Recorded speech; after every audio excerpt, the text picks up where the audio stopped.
ವಾಕ್ಯ ನಮ್ಮೆಲ್ಲರಿಗೂ ಬಹು ಸಂತೋಷ ಕೊಡುವಂಥದ್ದು, ನಮ್ಮನ್ನ ಕಟ್ಟಿ ಎಬ್ಬಿಸುವಂಥದ್ದು. ದೇವರ ವಾಕ್ಯ ನಮಗೆ ಕಸಿಬಿಸಿ ಅನಿಸಿದ್ರು ಕೂಡ ನಮ್ಮ ಜೀವಿತವನ್ನ ಸರಿಯಾದ ದಾರಿ ನಡೆಸುವಂಥದ್ದು, ದಾರಿ ತಪ್ಪದಂತೆ ಕಾಯುವಂತ ಕಾವಲುಗಾರನೇ ದೇವರ ವಾಕ್ಯ. ತುಂಬಾ ಜನರು ದೇವರ ವಾಕ್ಯವನ್ನ ನೀವ್ ಹೇಗೆ ಕೇಳ್ಕೊಂಡಿದ್ದೀರ ಗೊತ್ತಿಲ್ಲ. ನಾನು ದೇವರ ವಾಕ್ಯವನ್ನ ಹೇಗೆ ನೋಡ್ತೀನಿ ಅಂತಂದ್ರೆ, ನನ್ನ ದಾರಿ ತಪ್ಪದಂತೆ ಸರಿಯಾದ ದಾರಿಯಲ್ಲಿ ನಡೆಸುವಂತ ಉತ್ತಮವಾದ ಕಾವಲುಗಾರನೇ ದೇವರ ವಾಕ್ಯ. ನಾನು ಆಶೀರ್ವಾದಗಳನ್ನ ಹೇಗೆ ಪಡ್ಕೊಳ್ಬೇಕೆಂಬುದಾಗಿ ಕಲಿಸಿಕೊಡುವಂತ ಉತ್ತಮ ಮಾರ್ಗವೇ ದೇವರ ವಾಕ್ಯ. ನಾನು ದಿನನಿತ್ಯದ ಜೀವಿತದಲ್ಲಿ ಎಲ್ಲಿಯೂ ಕೂಡ ಕಾಂಪ್ರಮೈಸ್ ಮಾಡಿಕೊಳ್ಳದೆ ಸತ್ಯಪರನಾಗಿ, ನೀತಿಪರನಾಗಿ, ನ್ಯಾಯಪರನಾಗಿ ಹೇಗೆ ಬದುಕಬೇಕೆಂಬಂತ ಡೈರೆಕ್ಷನ್ ಕೊಡುವಂಥದ್ದು ದೇವರ ವಾಕ್ಯ. ಅದಕ್ಕೆ ನನಗೆ ದೇವರ ವಾಕ್ಯ ಇಷ್ಟ. ಹಲ್ಲೆಲೂಯಾ. ಆ ದೇವರ ವಾಕ್ಯ ನಿನಗೆ ಮಾರ್ಗದರ್ಶನವಾಗಲಿ, ಆ ದೇವರ ವಾಕ್ಯ ನಿನ್ನನ್ನ ಮುನ್ನಡೆಸಲಿ. ಪ್ರಿಯ ದೇವ ಜನವೇ, ನಾವು ಈ ದಿನ ಮಾತನಾಡುವಂತ ದೈವಿಕ ಸಂದೇಶ ಸಹವಾಸವನ್ನ ಸರಿ ಮಾಡಿಕೊಳ್ಳಿ. ನಿನ್ನ ಸಹವಾಸವನ್ನ ಸರಿ ಮಾಡಿಕೊಳ್ಳಬೇಕು. 1 ಕೊರಿಂಥದವರಿಗೆ ಬರೆದ ಪತ್ರಿಕೆ 15ನೇ ಅಧ್ಯಾಯ 33ನೇ ವಚನ ನಮಗೆ ಸ್ಪಷ್ಟವಾಗಿ ಕಲಿಸಿಕೊಡುತ್ತದೆ. ಮೋಸ ಹೋಗಬೇಡಿರಿ, ದುಸ್ಸಹವಾಸವು ಸದಾಚಾರವನ್ನು ಕೆಡಿಸುತ್ತದೆ.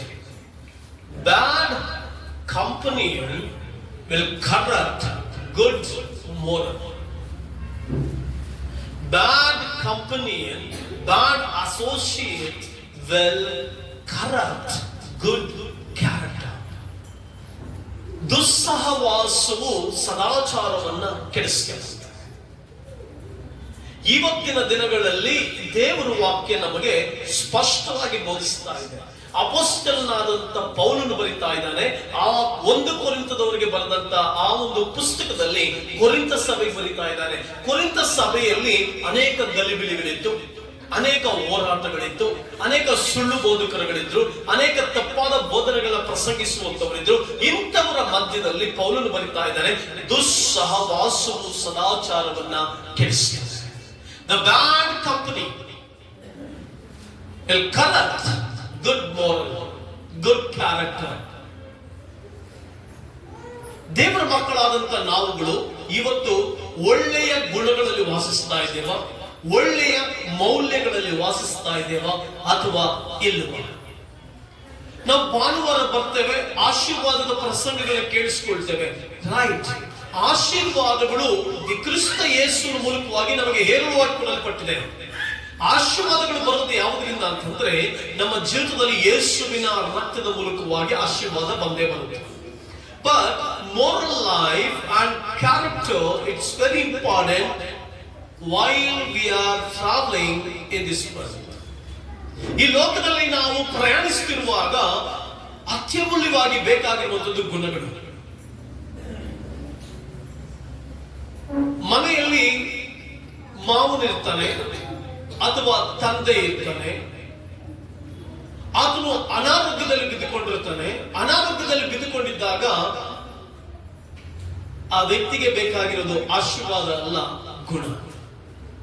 ಆ ವ್ಯಕ್ತಿಗೆ ಒಂದು ಚೊಂಬಿನ ನೀರಿನ ಅವಶ್ಯಕತೆ ಇದೆ, ಗಂಜಿಯ ಅವಶ್ಯಕತೆ ಇದೆ. ಆ ಗಂಜಿನ ಕೊಡುವಂಥದ್ದು ಆ ವ್ಯಕ್ತಿಗೆ ಬೇಕೆ ಹೊರತು ಐಶ್ವರ್ಯವಲ್ಲ. ಈ ದಿನಗಳಲ್ಲಿ ಐಶ್ವರ್ಯವೇ ದೊಡ್ಡದು ಅನ್ನುವಾಗಿದ್ರೆ, ಆಶೀರ್ವಾದಗಳೇ ಮುಖ್ಯ ಅನ್ನೋದಾಗಿದ್ರೆ, ನಮಗಿಂತ ಉತ್ತಮವಾದವರು, ನಮಗಿಂತ ಶ್ರೇಷ್ಠವಾದವರು, ಜ್ಞಾನದಲ್ಲಿ ಶ್ರೇಷ್ಠರು, ಬಿಸಿನೆಸ್ ನಲ್ಲಿ ಶ್ರೇಷ್ಠರು, ಸರ್ವ ಸಂಪತ್ತುಗಳನ್ನ ಅನುಭವಿಸಿದ್ರು. ಅವರಿವತ್ತು ಲೋಕವನ್ನು ಬಿಟ್ಟು ಹೋಗಿದ್ದಾರೆ. ಆ ಸರ್ವ ಸಂಪತ್ತು ಅವರಿಂದ ಹೋಯ್ತಾ? ಅವರ ಐಶ್ವರ್ಯ ಅವರಿಂದ ಹೋಯ್ತಾ? ಅವರ ಜ್ಞಾನ ಅವರಿಂದ ಹೋಯ್ತಾ? ಅವರ ಆಡಂಬರ ಅವರಿಂದ ಹೋಯ್ತಾ? ಅವರ ಬೆಳ್ಳಿ ಬಂಗಾರ ಅವರಿಂದ ಹೋಯ್ತಾ? ನೋ. ಅದಕ್ಕೆ ದೇವರ ವಾಕ್ಯದಲ್ಲಿ ಜನನದ ಮನೆಗೆ ಹೋಗುವುದಕ್ಕಿಂತ ಮರಣದ ಮನೆಗೆ ಹೋಗುವುದು ಲೇಸು. ಅರ್ಥ ಏನಂತಂದ್ರೆ, ಜನನದ ದಿನದಲ್ಲಿ ಜನರು ಸಂತೋಷಿಸ್ತಾರೆ, ಉಲ್ಲಾಸಿಸ್ತಾರೆ, ಕೈ ಚಪ್ಪಾಳೆ ತರ್ತಾರೆ, ಕೇಕ್ಗಳನ್ನ ಕಟ್ ಮಾಡ್ತಾರೆ, ಓ ವಿಜೃಂಭಣೆ. ಬಟ್ ಸಾವಿರ ಮನೆಗೆ ಹೋದಾಗ ಜೀವನದ ಪಾಠ ಕಲಿತೇವೆ, ಬದುಕಿನ ಪಾಠ ಕಲಿತೇವೆ. ಇಷ್ಟೇ ಜೀವನ. ಹಾಗಾದ್ರೆ ಯಾಕೆ ನಮ್ಮ ಬದುಕನ್ನ ಬದಲಾಯಿಸಿಕೊಳ್ಬಾರ್ದು ಅನ್ನುವಂತ ಪಾಠವನ್ನ ಕಲಿತೇವೆ. ಆದುದರಿಂದ ದುಸ್ಸಹವಾಸವು ಸದಾಚಾರವನ್ನ ಕೆಡಿಸುತ್ತದೆ. ದೇವರ ಮಕ್ಕಳೇ, ಈಗಿನ ಕಾಲಘಟ್ಟದಲ್ಲಿ ಮನುಷ್ಯ ಎಷ್ಟು ಮಟ್ಟಿಗೆ ಕೆಡುವುದಕ್ಕೆ ಆಸ್ಪದವಾಗ್ತಾ ಇದೆ ಅಂದ್ರೆ, ಮೊಬೈಲ್ ಇಲ್ಲದೆ ಅವನ ಜೀವನ ಇಲ್ಲ. ಪ್ರತಿಯೊಂದಕ್ಕೂ ಮೊಬೈಲ್ ಅವಲಂಬಿಸಿಕೊಂಡಿದ್ದಾನೆ. ಒಂದು ಕಾಲದಲ್ಲಿ ಸೈತಾನನು ಟಿವಿಯನ್ನು ಉಪಯೋಗಿಸಿದ. ಟಿವಿ 24 ಗಂಟೆ ಕೂಡ ಮನುಷ್ಯನ ಜೊತೆ ಇರಲಿಲ್ಲ. ಆ ಕೆಲಸಕ್ಕೆ ಹೊರಗಡೆ ಹೋದ್ಮೇಲೆ ಟಿವಿ ಅವನ ಜೊತೆ ಇರ್ತಾ ಇರ್ಲಿಲ್ಲ, ಟಿವಿ ಅವನೊಂದಿಗೆ ಇರ್ತಾ ಇರ್ಲಿಲ್ಲ. ಆದ್ರಿಂದ ಕೆಲಸ ಮುಗಿಸ್ಕೊಂಡು ನೆಮ್ಮದಿಯಾಗಿ ಕೆಲಸ ಎಲ್ಲ ಮುಗಿಸ್ಕೊಂಡು ಎಲ್ಲಿ ಬರ್ತಾ ಇದ್ದ? ಮನೆಗೆ ಬರ್ತಾ ಇದ್ದ. ಮನೆಗೆ ಬಂದಾಗ ರಿಮೋಟಿಗೆ ಜಗಳ ಆಡ್ತಾ ಇದ್ದ. ಗಂಡ ನ್ಯೂಸ್ ನೋಡ್ಬೇಕಂತ ಜಗಳ, ಹೆಂಡತಿ ಧಾರಾವಾಹಿ ನೋಡ್ಬೇಕಂತ ಜಗಳ. ಆ ಜಗಳದಲ್ಲಿಯೇ ರಾತ್ರಿ ಎಲ್ಲ ಮುಗಿದೋಗಿರೋದು. ಬಟ್ ಈಗಿನ ಕಾಲದಲ್ಲಿ 24 ಅವರ್ಸ್ ಮೊಬೈಲ್ ಕೈನಲ್ಲಿದೆ. ಟಿವಿ ಯಾರಿಗೂ ಬೇಕಾಗಿಲ್ಲ. ಮೊಬೈಲ್ ಅವ್ರ ಕೈನಲ್ಲಿರೋದ್ರಿಂದ, ಮೊಬೈಲ್ನ ಎಲ್ಲಾ ಚಿತ್ರೀಕರಣಗಳು ಬರೋದ್ರಿಂದ ಎಲ್ಲಾ ಸಮಯದಲ್ಲಿ ಮೊಬೈಲ್ಗೆ ಅಡಿಕ್ಟ್ ಆಗಿಬಿಟ್ಟಿದೆ.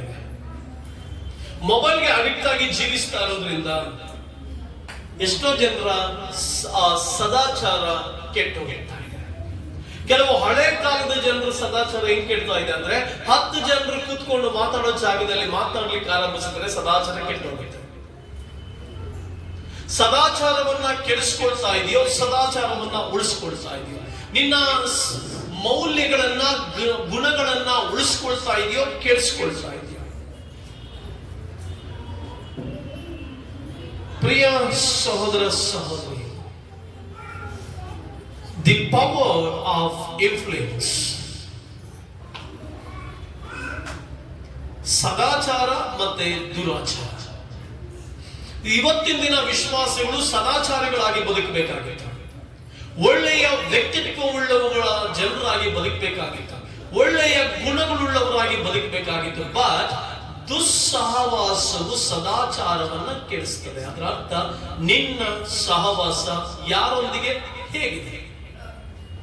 ತುಂಬಾ ಜನರ ಸಹವಾಸ ದೇವ ಭಕ್ತಿ ಇಲ್ಲದವರೊಟ್ಟಿಗೆ. ನಿಮಗೆ ಅರ್ಥ ಆಗಲಿ ಅಂತ ಹೇಳಿ ಪೂರ್ಣವಾಗಿ ಹೇಳ್ತಾರೆ. ಒಂದು 5 ನಿಮಿಷಗಳ ಕಾಲ ಕೆಟ್ಟ ಭಾಷೆ ಮಾತನಾಡುವಂತವರ ಜೊತೆ ಕೂತು ನೋಡಿ, ಅದನ್ನ ನೆಕ್ಸ್ಟ್ ಮಿನಿಟ್ ನೀವೇನ್ ಮಾತನಾಡ್ತೀರಿ?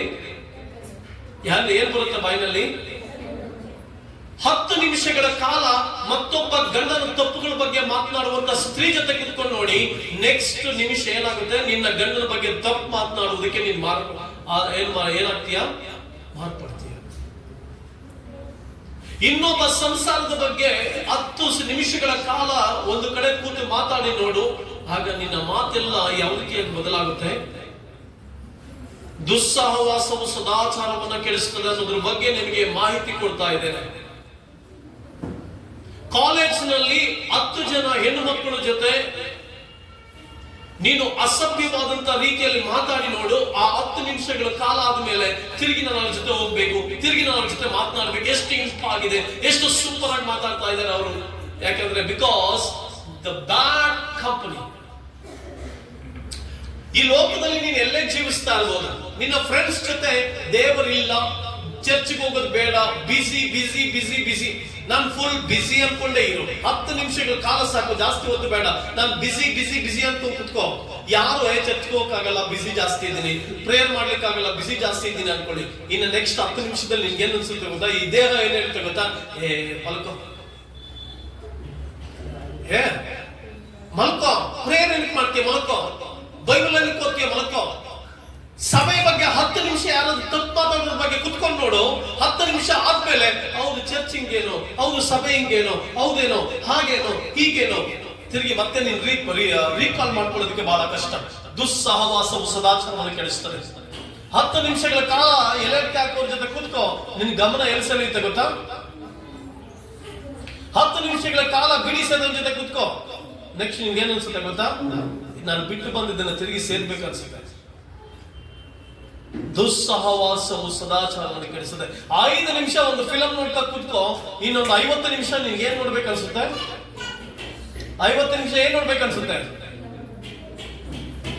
10 ನಿಮಿಷಗಳ ಒಂದು ದಿನ ಧಾರಾವಾಹಿಯನ್ನ ಪೂರ್ಣಾಸಕ್ತಿಯಿಂದ ಓದಿ ನೀನ್ ನೋಡಿ, ಪೂರ್ಣಾಸಕ್ತಿಯಿಂದ ಅದ್ರ ಕಡೆ ಗಮನ ಕೊಟ್ಟು ನೋಡು, 1 ತಿಂಗಳಾದ್ರೂ ನೀನು ಅದನ್ನೇ ನೋಡ್ಕೊಂಡು ಕೂತಿರ್ತೀಯ. ದುಸ್ಸಹವಾಸವು ಸದಾಚಾರವನ್ನ ಕೆಡಿಸ್ತದೆ. ಯಾರೊಂದಿಗೆ ನಿನ್ನ ಸಹವಾಸ? ಪ್ರಾರ್ಥನಾ ಪರರ ಜೊತೆ 10 ನಿಮಿಷ ಕುತ್ಕೊಂಡು ನೋಡು, ಪ್ರಾರ್ಥನೆ ಮಾಡೋರ ಜೊತೆ 10 ನಿಮಿಷ ಕುತ್ಕೊಂಡು ಕುತ್ಕೊಂಡು ನೋಡು, 10 ನಿಮಿಷ ಮಾತಾಡಿ ನೋಡು, ತಿರುಗಿ ಪ್ರಾರ್ಥನೆ ಮಾಡ್ಬೇಕು ಅನ್ಸುತ್ತೆ.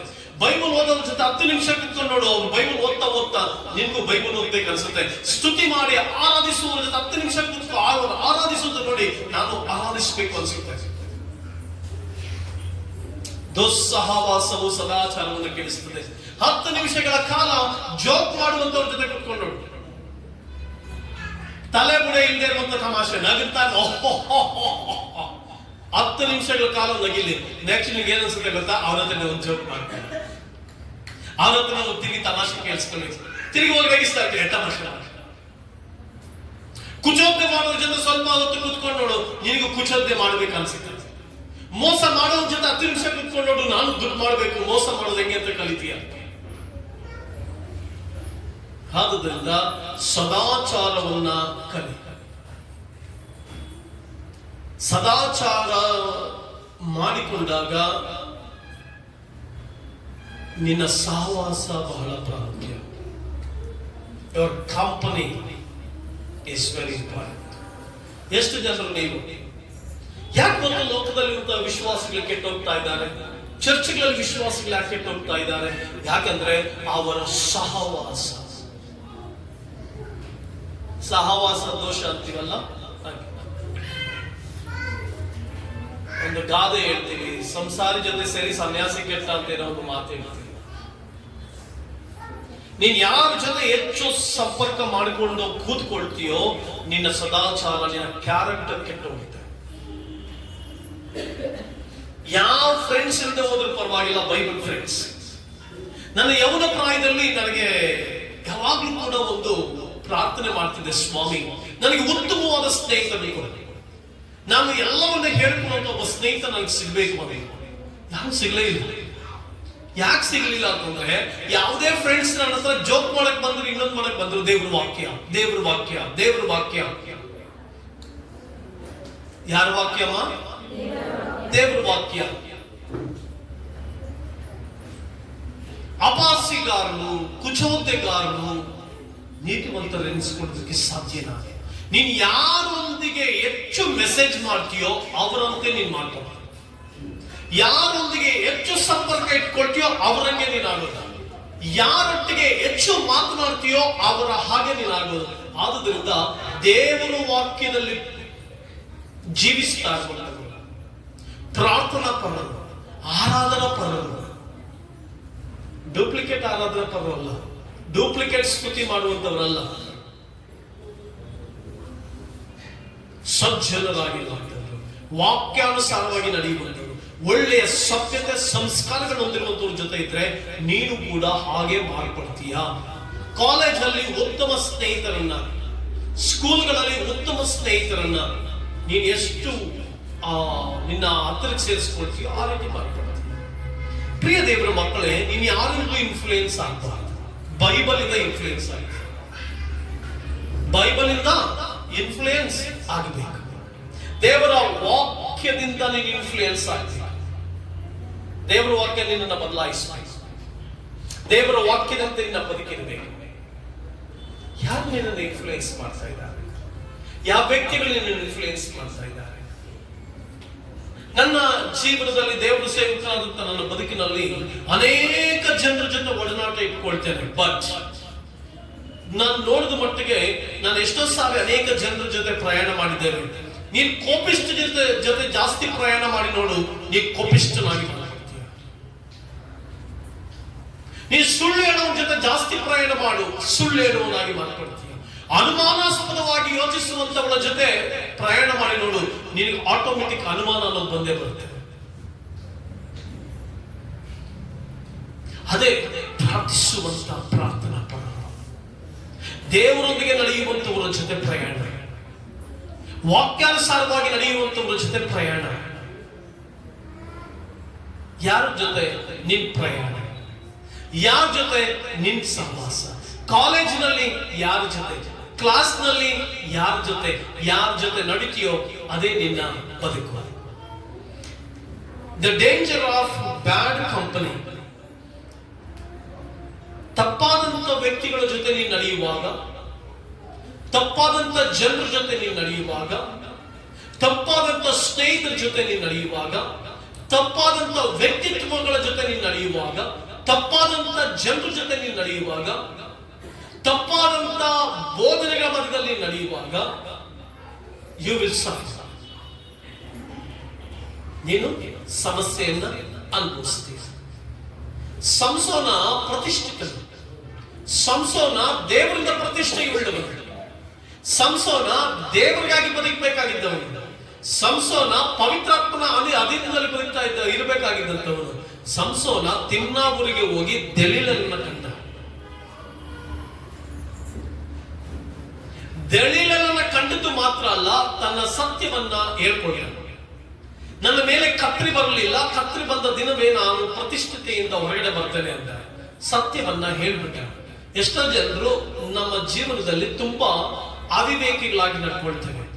ಏಳಬಾರದ ವಿಷಯಗಳನ್ನ ಏಳಬಾರದ ವ್ಯಕ್ತಿಯೊಂದಿಗೆ ಏಳಬಾರದ ಸಮಯದಲ್ಲಿ ಹೇಳೋದ್ರಿಂದ ನಮ್ಮನ್ನ ನಿಲ್ಲಬಾರದ ಸ್ಥಳದಲ್ಲಿ ನಿಲ್ಲಿಸ್ತಾರೆ. ಮತ್ತೊಂದ್ಸಾರಿ ಹೇಳ್ತೀನಿ, ಸಂಸೋನನು ಪ್ರತಿಷ್ಠಿತನು, ಅಭಿಷೇಕಿಸಲ್ಪಟ್ಟವನು. ತಪ್ಪಾದ ವ್ಯಕ್ತಿಯ ಜೊತೆಗೆ ಸಂಪರ್ಕ, ಅಭಿಷೇಕವಿಲ್ಲದ ವ್ಯಕ್ತಿಯ ಜೊತೆ ಸಂಪರ್ಕ, ದೇವ ವಾಕ್ಯವಿಲ್ಲದ ಸ್ತ್ರೀಯೊಂದಿಗೆ ಸಂಪರ್ಕ. ದೆಲೀಲಳ ತೊಡೆಯ ಮೇಲೆ ಮಲಗಿದ, ಓಕೆ, ಹೆಂಡತಿಯಾಗಿ ಸ್ವೀಕಾರ ಮಾಡ್ಲಿಕ್ಕೆ ಹೋಗಿದ್ದಾನೆ. ಈಗ ತನ್ನ ಸತ್ಯವನ್ನ ಅವನಿಗೆ ಹೇಳ್ಬಿಟ್ಟು, ತನ್ನ ಸತ್ಯವನ್ನ ದೆಲೀಲಳಿಗೆ ಹೇಳ್ಬಿಟ್ಟ. ತುಂಬಾ ಜನರು ಯಾರೊಟ್ಟಿಗೆ ಏನ್ ಮಾತಾಡಬೇಕು, ಯಾರೊಟ್ಟಿಗೆ ಏನ್ ಹೇಳ್ಬೇಕು, ಯಾರೊಟ್ಟಿಗೆ ಹೇಗೆ ಮಾತಾಡಬೇಕು, ಏನ್ ಮಾತಾಡ್ಬೇಕು, ಎಷ್ಟು ಮಾತಾಡ್ಬೇಕು ಅನ್ನೋದು ಗೊತ್ತೇ ಇಲ್ಲ. ಅಭಿಷಿಕ್ತನ ಅಲ್ಲದವನ, ನೀತಿವಂತನ ಅಲ್ಲದವನ, ವಾಕ್ಯಾನುಸಾರವಾಗಿ ನಡೆಯದವನ, ಸಂಸಾರವನ್ನ ಕಟ್ಟಿಕೊಳ್ಳದವನ, ಅಡ್ಡಾದಿಡ್ಡಿ ಶಾರ್ಟ್ಕಟ್ ಹಿಡಿಯುವವನ ಬಳಿ ಹೋಗಿ ನಿನ್ನ ಜೀವನದ ಕಾರ್ಯಗಳನ್ನ ನೀನು ಹೇಳ್ಕೊಳ್ತಾ ಇದ್ದೆ ಅಂದ್ರೆ ನೀನು ಅತಿ ಮೂರ್ಖಳು.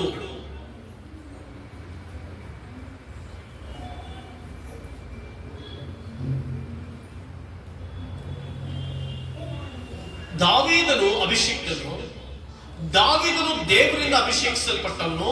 ತನ್ನ ಮಗನಾದಂತ ಆ ಒಂದು ಕಾಲಘಟ್ಟಗಳಲ್ಲಿ ಆ ಸೌಲನ ಆ ಹೋರಾಟಗಳಲ್ಲೆಲ್ಲ ಅವನೇನ್ ಮಾಡ್ತಾನೆ, ಕಾಡು ಮೇಡುಗಳು ಅಳಿಬೇಕಾಗಿಲ್ಲ. ಒಂದ್ಸಾರಿ ಊಟಕ್ಕಾಗಿ ನಾಬಾಲನ ಬಳಿ ಕಳಿಸ್ತಾನೆ. ನಾಬಾಲ ಅಂದ್ರೆ ಏನ್ ಹೇಳಿ, ಅದ್ರ ಅರ್ಥ ಮೂರ್ಖ. ನಾಬಾಲ ಅಂದ್ರೆ ಏನಮ್ಮ? ನಾಬಾಲ ಅಂದ್ರೆ ಏನಮ್ಮ? ಮೂರ್ಖ ಅಂತ ಅರ್ಥ. ಈ ಮೂರ್ಖನು ಏನ್ ಮಾಡ್ತಾನೆ, ಮಾತಾಡಬಾರದ ವಿಷಯವನ್ನ, ಮಾತಾಡಬಾರದ ಕಾರ್ಯವನ್ನ, ಮಾತಾಡಬಾರದ ಸಮಯದಲ್ಲಿ, ಮಾತಾಡಬಾರದ ವ್ಯಕ್ತಿಗಳ ಮುಂದೆ ಮಾತಾಡ್ಬಿಡ್ತಾನೆ.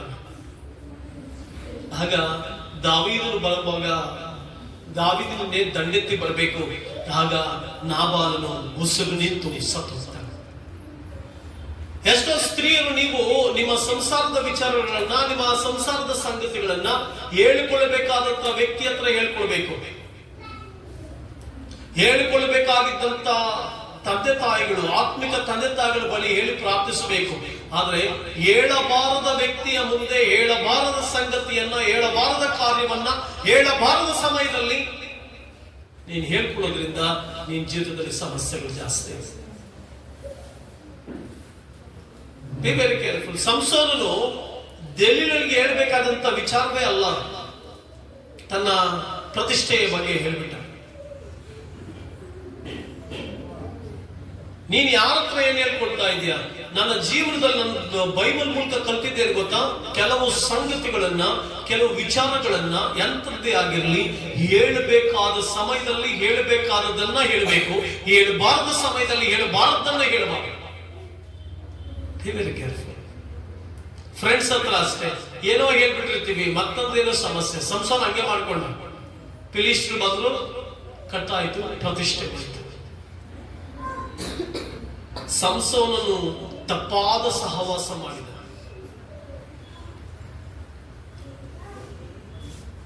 ಸೊಲೊಮೋನನು ತಪ್ಪಾದ ಅನ್ಯ ಸ್ತ್ರೀಯರೊಟ್ಟಿಗೆ ಸಂಬಂಧ ಬೆಳೆಸಿದ. ದೇವ ಮಹಿಮೆ ಇಲ್ಲದ, ದೇವ ಸಾನ್ನಿಧ್ಯವಿಲ್ಲದ, ದೈವತ್ವವಿಲ್ಲದ ಸ್ತ್ರೀಯರನ್ನು ಮದುವೆ ಮಾಡಿಕೊಂಡ. ದುಸ್ಸಹವಾಸ. ನಿನ್ನ ಮಕ್ಕಳು ಯಾರು ಸಹವಾಸ ಮಾಡ್ತಿದ್ದಾರೆ, ಇಟ್ಸ್ ವೆರಿ ಇಂಪಾರ್ಟೆಂಟ್. ನಿನ್ ಮಕ್ಕಳನ್ನ ಪೆನ್ಸಿಲ್ ಕದಿಯೋನ್ ಜೊತೆ ಒಂದ್ ದಿನ ಇಟ್ಟು ನೋಡು, ನೆಕ್ಸ್ಟ್ ನಿನ್ ಮಗಳು ಮನೇಲಿ ಏನ್ ಮಾಡ್ತಾಳೆ, 5 ರೂಪಾಯಿ ಕದ್ಕೊಳ್ತಾಳೆ. ಬಾಯಿಯನ್ನ ಕಾಪಾಡಿಕೋ, ನಿನ್ನ ಬಾಯಿಯನ್ನ ಕಾದುಕೋ. ಏನೆಲ್ಲ ಮಾತಾಡಕ್ ಹೋಗ್ಬೇಡ, ಇಷ್ಟು ಬಂದಿದ್ದೆಲ್ಲ ಮಾತಾಡ್ಬಿಡ್ತೀನಿ.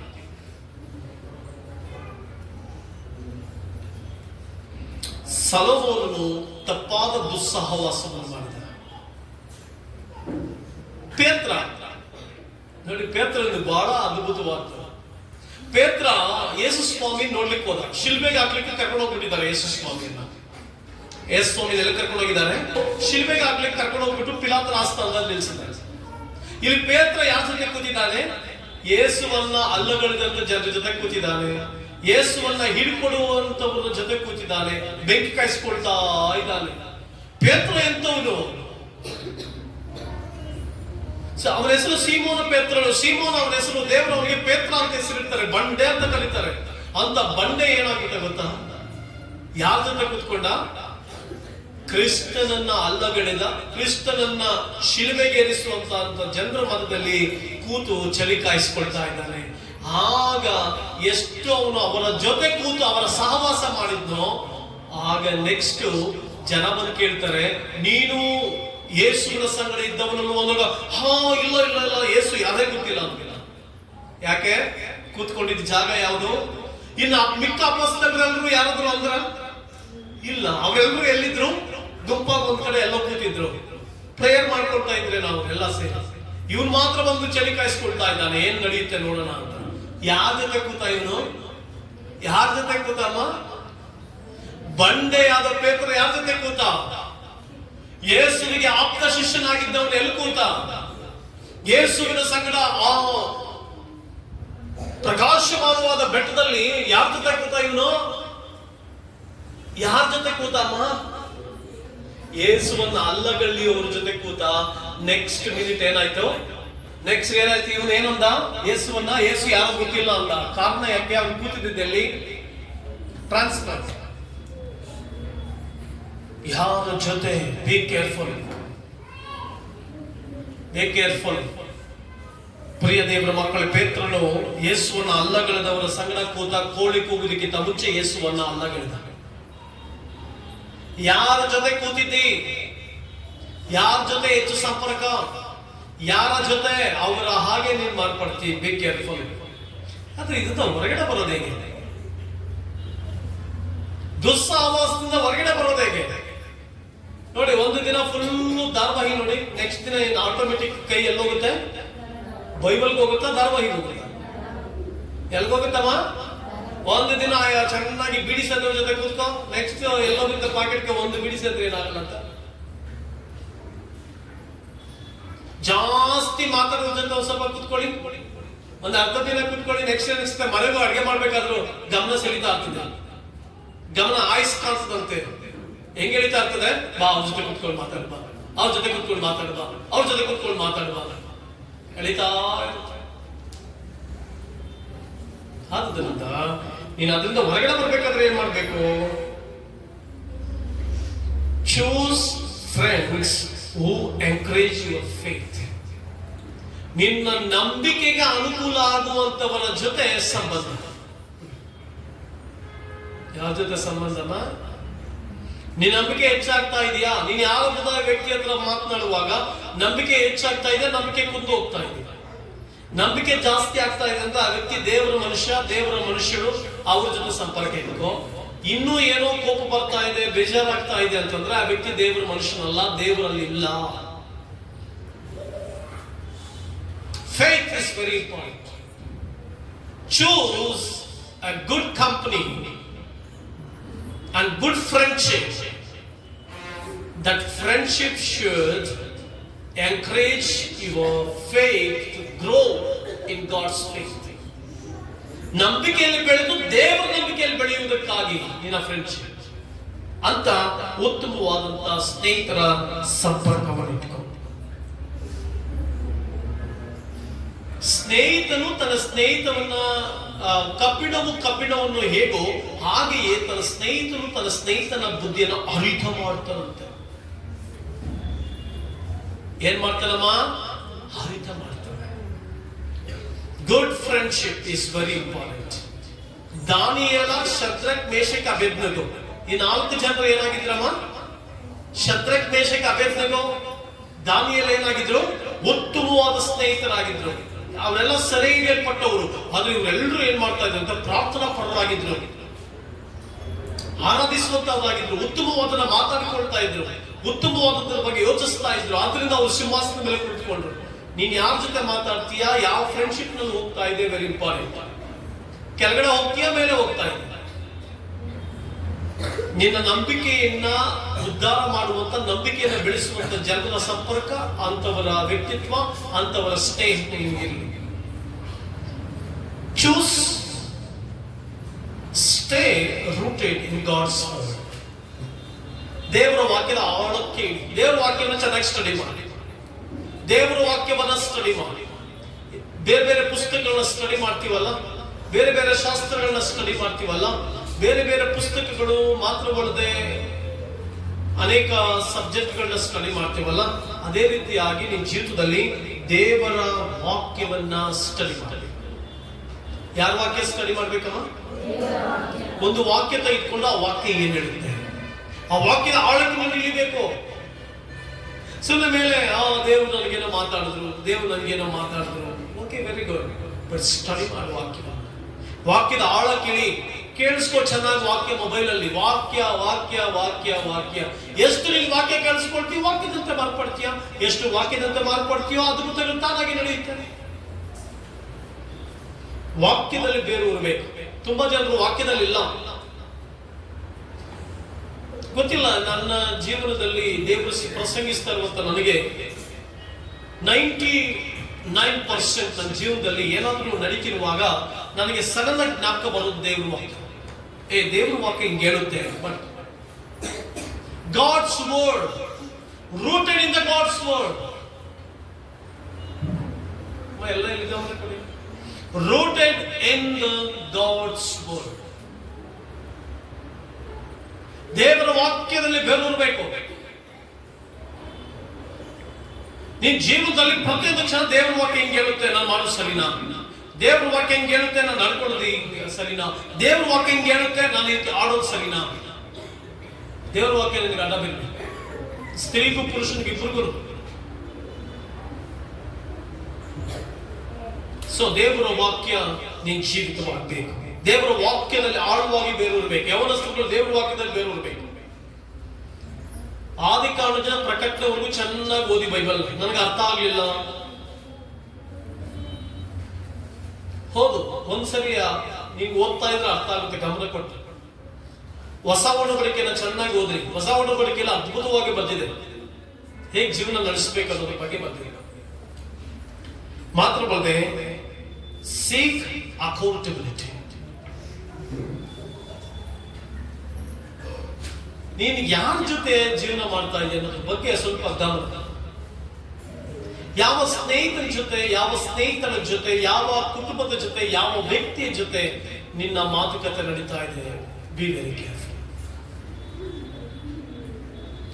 ಮತ್ತೆ ನೆಗೆಟಿವ್ ಥಾಟ್ಸ್ ಗಳನ್ನ ಎಂಟರ್ಟೈನ್ಮೆಂಟ್ ಮಾಡಬೇಡ. ನೆಗೆಟಿವ್ ಥಾಟ್ಸ್ ಗಳನ್ನ ಎಂಟರ್ಟೈನ್ ಮಾಡಬೇಡ. ನೆಗೆಟಿವ್ ಆದಂತ ವ್ಯಕ್ತಿಗಳ ಜೊತೆ ಸಂಪರ್ಕ ಇಟ್ಕೊಳ್ಬೇಡ.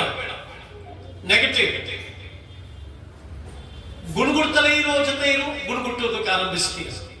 ನೆಗೆಟಿವ್ ಯಾವ ವ್ಯಕ್ತಿ ನೆಗೆಟಿವ್ ಬೀಜವನ್ನ ನಿನ್ನೊಳಗಡೆ ಬಿತ್ತುತ್ತಾನೋ ಆ ವ್ಯಕ್ತಿಯ ಸಂಪರ್ಕ ನೀನು ಮಾಡುವುದನ್ನು ಬಿಡಬೇಕು.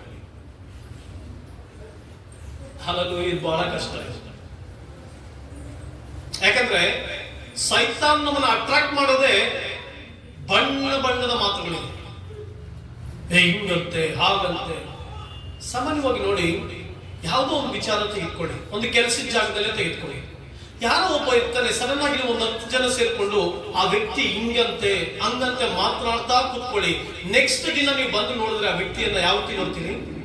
ನೆಗೆಟಿವ್ ಆಗೇ ನೋಡ್ತೀರಿ, ತಪ್ಪಾಗೇ ನೋಡ್ತೀರಿ. ಅವನು ಸರಿಯಾಗಿದ್ರು ತಪ್ಪಾಗೇ ನೋಡ್ತೀರಿ. ಆದುದರಿಂದ ನೆಗೆಟಿವ್ ವ್ಯಕ್ತಿಗಳಿಂದ ಹೊರಗಡೆ ಬನ್ನಿ. ನಿಮ್ಮ ಬಿಸಿನೆಸ್ ವಿಷಯದಲ್ಲಿ ನೆಗೆಟಿವ್ ಆಗಿ ಮಾತಾಡೋದ್ರಿಂದ ಹೊರಗಡೆ ಬನ್ನಿ.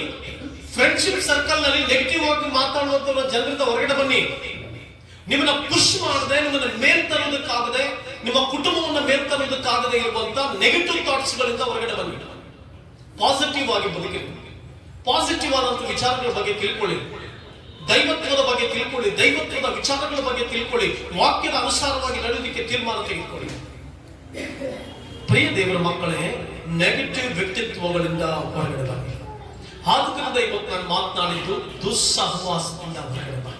ನಿನ್ನ ಸಹವಾಸವನ್ನ ಸರಿ ಮಾಡಿ. ಅಮ್ಮ, ನೀನ್ ಎಲ್ಲೇ ಕೆಲಸಕ್ಕೆ ಆಗಂತ ನಾವು ಲೋಕದ ಒಂದು ಸಂಪರ್ಕವನ್ನು ಬಿಟ್ಬಿಟ್ರೆ ಪರಲೋಕ ರಾಜ್ಯಕ್ಕೆ ಹೋಗ್ಬೇಕು. ಉದಾಹರಣೆಗೆ ಮೀನು ಎಲ್ಲಿರುತ್ತಮ್ಮ? ಮೀನು ಎಲ್ಲಿರುತ್ತೆ? ಅಲ್ಲ, ಜೋರಾಗಿ ಹೇಳಿ. ಮೀನು ಎಲ್ಲಿರುತ್ತೆ? ಯಾವ ನೀರಲ್ಲಿರುತ್ತೆ? ಸಮುದ್ರದಲ್ಲಿರುತ್ತೆ.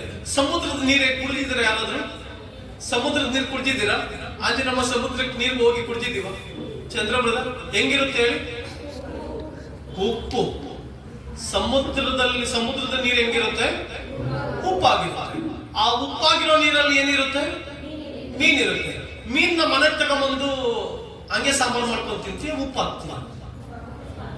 ಸಮುದ್ರದ ನೀರು ಉಪ್ಪಾಗಿದೆ, ಹಾಗಾದ್ರೆ ಮೀನು ಉಪ್ಪಾಗಿರ್ಬೇಕಲ್ಲ? ಮೀನು ಉಪ್ಪಾಗಿರ್ಬೇಕಾನೆ? ಮೀನು ಉಪ್ಪಾಗಿರ್ಬೇಕಲ್ವಾ? ಎಲ್ಲಿದೆ ಅದು? ಉಪ್ಪು ನೀರಲ್ಲಿದೆ. ಹಾಗಾದ್ರೆ ಉಪ್ಪು ಇರ್ಬೇಕಲ್ವಾ? ಅಲ್ಲ ತಾನೀಗ ಉಪ್ಪು ನೋಡಿ, ಲಾಜಿಕ್ ನೋಡಿ ಹೆಂಗಿದೆ. ಇದು ಏನು ಸಮೋಸ ಅಲ್ಲ. ಕರೆಕ್ಟ್ ಹೇಳ್ತಾರೆ. ನೀವೆಲ್ಲ ಹೋಗ್ತಾ ಇದ್ದೀರಲ್ಲ, ಈ ಮೀನು ಎಲ್ಲಿರುತ್ತಮ್ಮ? ಸಮುದ್ರದಲ್ಲಿರುವಂತ ನೀರು ಹೆಂಗಿರುತ್ತೆ?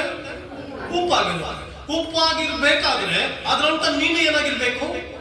ಮತ್ತೆ ಯಾಕೆ ನೀನ್ ಮೀನ್ ತಗೊಂಡು ಉಪ್ಪು ಮಾಡ್ತೀಯ? ಯಾಕೆ ಮೀನ್ ತಗೊಂಡು ಉಪ್ಪು ಹಾಕ್ತೀಯ ಮೀನ್ಗೆ? ಹಾಗೆ ತಿನ್ಬೋದಲ್ಲ. ಸಂದೇಶ ಇದೆ. ನೀನ್ ಲೋಕದಲ್ಲಿ ಇದ್ರೂ ಕೂಡ, ನೀನ್ ಯಾರ ಜೊತೆ ಸಂಪರ್ಕ ಇಟ್ಕೊಂಡ್ರು ಕೂಡ, ನೀನ್ ಯಾರ ಜೊತೆ ಮಾತಾಡಿದ್ರು ಕೂಡ, ಯಾರ ಜೊತೆ ನಡೆದ್ರು ಕೂಡ, ಯಾವ ಫ್ರೆಂಡ್ಸ್ ಜೊತೆ ಇದ್ರು ಕೂಡ, ಅವರ ಗುಣಗಳು ಯಾವ್ದು ನಿನ್ ಹೊರಗಡೆ ಬರಬಾರ್ದು. ಸಮುದ್ರದಲ್ಲಿರುವ ಮೀನು ಸಮುದ್ರದಲ್ಲಿ ಅನೇಕ ದಿನಗಳು ವಾಸಿಸ್ತಾ ಇದ್ರು ಕೂಡ, ಸಮುದ್ರದ ನೀರು ಉಪ್ಪಾಗಿದ್ರು ಆ ಉಪ್ಪಿನ ನೀರಿನ ಅಂಶ ಮೀನೊಳಗಡೆ ಬರೋದಿಲ್ವೋ ಹಾಗೆ ನೀನ್ ಲೋಕದಲ್ಲಿದ್ರು, ಫ್ರೆಂಡ್ಸ್ ಜೊತೆ ಇದ್ರು, ಕೆಲಸ ಮಾಡ್ತಾ ಇದ್ರು, ಕೂಲಿ ಕೆಲಸ ಮಾಡ್ತಾ ಇದ್ರು, ಕಳೆ ಕೀಳ್ತಾ ಇದ್ರು, 10 ಜನರು 10 ರೀತಿ ಮಾತಾಡ್ತಾ ಇದ್ರು, ಆ ಕೆಟ್ಟತನದ ಮನಸ್ಥಿತಿ, ಆ ಕೆಟ್ಟತನದ ಕಾರ್ಯಗಳು, ಆ ಕೆಟ್ಟ ಆಲೋಚನೆಗಳು, ಆ ನೆಗೆಟಿವ್ ಥಾಟ್ಸ್ ಗಳು ನಿನ್ನೊಳಗಡೆ ಸೇರಬಾರದು. ಆದ್ರೆ ಈಗೇನಾಗ್ತಾ ಇದೆ? ನಮ್ಮೊಳಗಡೆ ಸೇರಿ ನಮ್ಮನ್ನೇ ಕೆಡಿಸ್ತಾ ಇದೆ. ಈಗ ಉಪ್ಪಿನ ಅವಶ್ಯಕತೆನೇ ಇಲ್ಲ. ಯಾಕೆ? ಉಪ್ಪು ಬಂದು ಏನಾಗಿದೆ?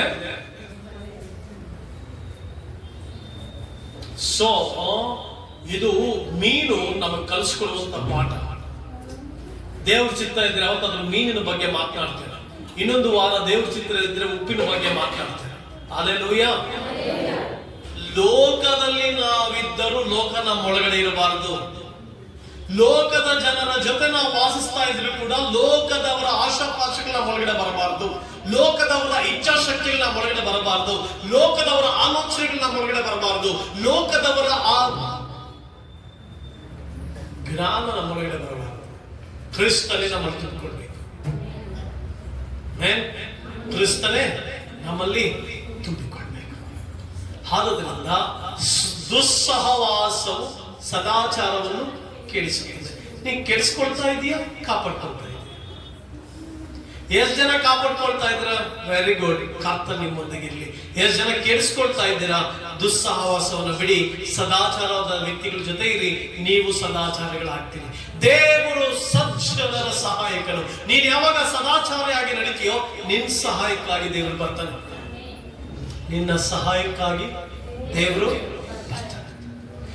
ಸಜ್ಜನರ ಸಹಾಯಕನು ದೇವರು. ಸಜ್ಜನದ ಕಡೆಗೆ ನಡೆಯುವ ದುಸ್ಸಾಹಸವನ್ನು ಬಿಟ್ಟು ಸದಾಚಾರವನ್ನು ಅಭ್ಯಾಸ ಮಾಡಿಕೊ. ದೇವರ ವಾಕ್ಯದಲ್ಲಿ ಬಂದಿದೆ, ಸದಾಚಾರವನ್ನ ಅಭ್ಯಾಸ ಮಾಡಿಕೊಳ್ಳಿರಿ. ಯಾವ ಆಚಾರವನ್ನ? ದುರಾಚಾರವನ್ನ. ನಾವು ಯಾವ ಆಚಾರವನ್ನ? ಸದಾಚಾರವನ್ನ ಅಭ್ಯಾಸ ಮಾಡಬೇಕು.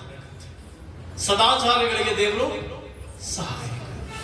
ಆದುದರಿಂದ ಪ್ರಿಯ ದೇವರ ಮಕ್ಕಳೇ, ನಾನಿದನ್ನ ಮಾತನಾಡಿರುವಂತ ದೈವಿಕ ಸಂದೇಶ ಸಹವಾಸವನ್ನ ಸರಿ.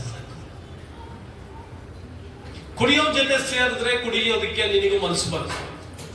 ಜೂಜಾಟ ಆಡೋ ಜೊತೆ ಸೇರ್ಕೊಂಡ್ರೆ ನಿನಗೂ ಜೂಜಾಟ ಆಡುವಂತ ಮನಸ್ಸು ಬರುತ್ತೆ.